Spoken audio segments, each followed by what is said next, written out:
અમેરિકામાં રહેતા ભારતીય અને ખાસ કરીને ગુજરાતી ભાઈ બહેનો, જો તમે ગ્રીન કાર્ડ અથવા અમેરિકન સિટીઝનશીપ મેળવવાનું સપનું જોઈ રહ્યા છો તો આ સમાચાર તમારા માટે અત્યંત મહત્વના છે.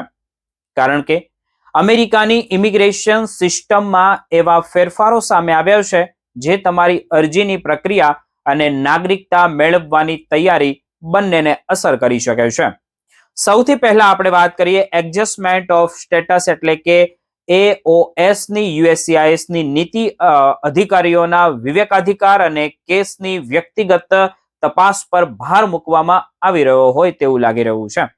એટલે હવે માત્ર અરજી ફાઇલ કરી દીધી એટલે મંજૂરી મળશે એવી માનસિકતા રાખવી જોખમી બની શકે છે અમેરિકામાં.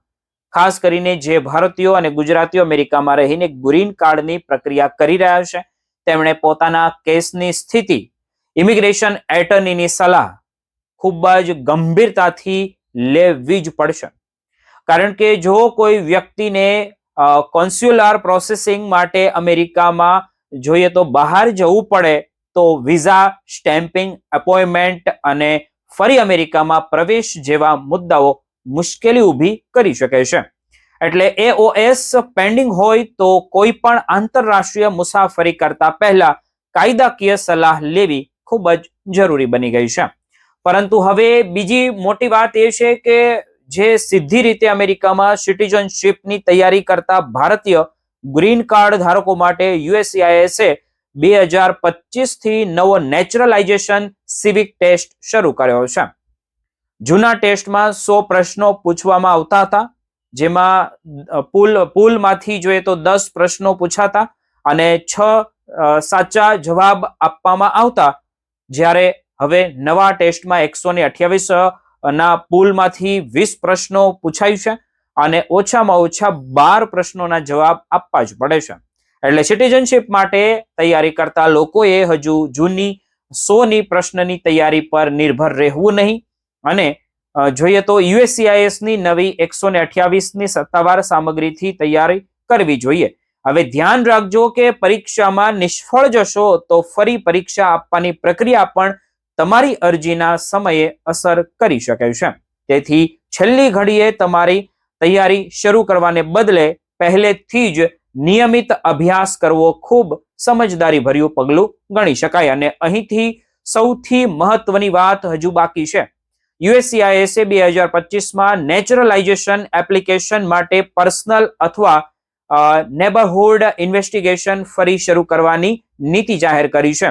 આ તપાસમાં અરજદારના રહેઠાણ અને રોજગારના વિસ્તારો અંગેની માહિતી મેળવી શકાય છે અને ગુડ મોરલ કેરેક્ટર તથા અમેરિકામાં રહેવાની પાત્રતા જેવી બાબતોની તપાસ થઈ શકે છે. એટલે મિત્રો, નાગરિકતા માટે ટેસ્ટના જવાબો યાદ કરવાથી કામ પૂરું થવાનું નથી.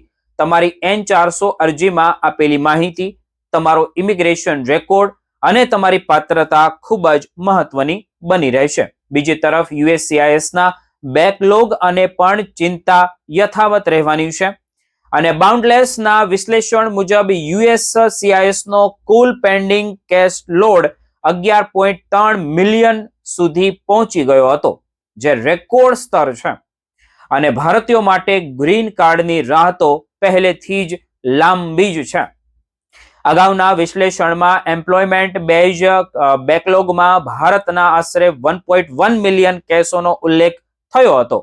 આ લાંબી કતાર વચ્ચે એક નાની ભૂલ પણ તમારા કેસમાં વધારાનો વિલંબ ઉભો કરી શકે છે. તેથી દસ્તાવેજો, મુસાફરીનો ઇતિહાસ અને અગાઉની ઇમિગ્રેશન માહિતી સાચી તમારે રાખવી ખૂબ જરૂરી છે. એટલે અમેરિકામાં રહેતા ભારતીયો અને ગુજરાતીઓ માટે સંદેશ એકદમ સ્પષ્ટ કહે છે કે AOS પેન્ડિંગ હોય તો પોતાની મુસાફરી અને કેસની વ્યૂહરચના અંગે વકીલની તમારે સલાહ તો લેવી જ રહી. અને સિટીઝનશીપ માટે તૈયારી કરતા હો તો USCISની નવી 128 પ્રશ્નોની સત્તાવાર ટેસ્ટ સામગ્રીથી તૈયારી તમારે શરૂ કરી દેવી જોઈએ. કારણ કે અમેરિકન ઇમિગ્રેશનમાં હવે માત્ર અરજી કરવી પૂરતી નથી રહી, પરંતુ દરેક પગલું સાવચેતીપૂર્વક ભરવું વધુ જરૂરી બની ગયું છે.